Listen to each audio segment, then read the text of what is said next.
ನಮಸ್ಕಾರ. ವಿಕೆ ಡಿಜಿಟಲ್ ನ್ಯೂಸ್ಗೆ ಸ್ವಾಗತ. ಎಲ್ಲ ವೀಕ್ಷಕರಿಗೆ ನಮಸ್ಕಾರ. ವಿಕೆ ಡಿಜಿಟಲ್ ನ್ಯೂಸ್ಗೆ ಸ್ವಾಗತ. ನಾನು ಸಂಧ್ಯಾ.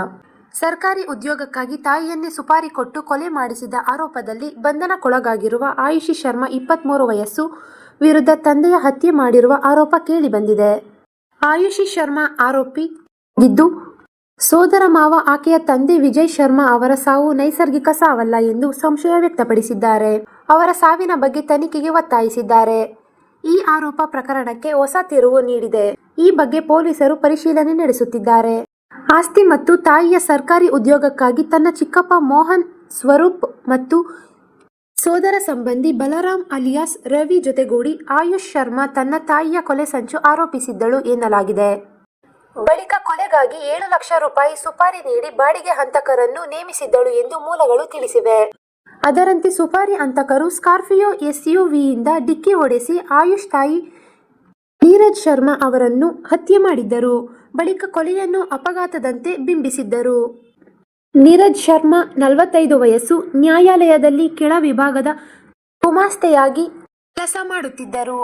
ಜೂನ್ 3ರಂದು ನೀರಜ್ ತಮ್ಮ ಮಗನನ್ನು ಟ್ಯೂಷನ್ಗೆ ಬಿಟ್ಟು ಮನೆಗೆ ಹಿಂತಿರುಗುತ್ತಿದ್ದಾಗ ಪ್ರತಾಪ್ ನಗರ ಬಳಿ 130 ಕಿಲೋಮೀಟರ್ ವೇಗದಲ್ಲಿ ಬಂದ ಸ್ಕಾರ್ಪಿಯೋ ಕಾರ್ ಡಿಕ್ಕಿಯಾಗಿತ್ತು.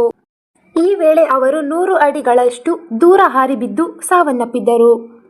ಘಟನೆಯ ಬಳಿಕ ಆರೋಪಿಗಳು ಪರಾರಿಯಾಗಿದ್ದರು ಎನ್ನಲಾಗಿದೆ. ತನಿಖಾಧಿಕಾರಿಗಳು ಆ ಪ್ರದೇಶದ CCTV ದೃಶ್ಯಾವಳಿಗಳನ್ನು ಪರಿಶೀಲಿಸಿದಾಗ ಇದು ಅಪಘಾತವಲ್ಲ, ಪೂರ್ವ ನಿಯೋಜಿತ ಕೊಲೆ ಎಂಬುದು ದೃಢಪಟ್ಟಿತು ಎನ್ನಲಾಗಿದೆ. ಈ ಬಗ್ಗೆ ತನಿಖೆ ನಡೆಸಿದಾಗ ಕೊಲೆ ಸಂಚು ಬಯಲಾಗಿತ್ತು. ಈ ಪ್ರಕರಣಕ್ಕೆ ಸಂಬಂಧಿಸಿದಂತೆ ಆಯುಷಿ ಶರ್ಮಾ ಸೇರಿದಂತೆ 7 ಆರೋಪಿಗಳನ್ನು ಪೊಲೀಸರು ಬಂಧಿಸಿದ್ದಾರೆ. ಇನ್ನೊಬ್ಬ ಆರೋಪಿ ತಲೆಮರೆಸಿಕೊಂಡಿದ್ದು, ಆತನ ಬಂಧನಕ್ಕೆ ಪೊಲೀಸರು ಬಲೆ ಬೀಸಿದ್ದಾರೆ. ತನ್ನ ತಂದೆಯ ಮರಣದ ನಂತರ ಅವರ ಸರ್ಕಾರಿ ಉದ್ಯೋಗವನ್ನು ತಾನು ಬಯಸಿದ್ದೆ ಎಂದು ಆಯುಷಿ ನನ್ನ ತಾಯಿ ಆ ಹುದ್ದೆಯನ್ನು ಪಡೆದುಕೊಂಡರು. ಇದರಿಂದ ನನಗೆ ಬೇಸರವಾಗಿದೆ. ಅಲ್ಲದೆ ಆಸ್ತಿಯ ಮೇಲೆ ಹಿಡಿತ ಸಾಧಿಸಲು ಕೊಲೆ ಮಾಡಿರುವುದಾಗಿ ಪೊಲೀಸರ ಮುಂದೆ ಸತ್ಯ ಒಪ್ಪಿಕೊಂಡಿದ್ದಾಳೆ ಎಂದು ವರದಿಗಳು ತಿಳಿಸಿವೆ. ಇದು ಈವರೆಗಿನ ಸುದ್ದಿಗಳು. ಮತ್ತಷ್ಟು ಸುದ್ದಿಗಳಿಗಾಗಿ ನೋಡ್ತಾ ಇರಿ ವಿಕೆ ಡಿಜಿಟಲ್ ನ್ಯೂಸ್. ವೀಕ್ಷಕರೇ, ವಿಕೆ ಡಿಜಿಟಲ್ ನ್ಯೂಸ್ ಯೂಟ್ಯೂಬ್ ಚಾನಲ್ ಅನ್ನು ಲೈಕ್ ಮಾಡಿ, ಸಬ್ಸ್ಕ್ರೈಬ್ ಮಾಡಿ ಮತ್ತು ಹೆಚ್ಚಿನ ಜನರಿಗೆ ಶೇರ್ ಮಾಡಿ.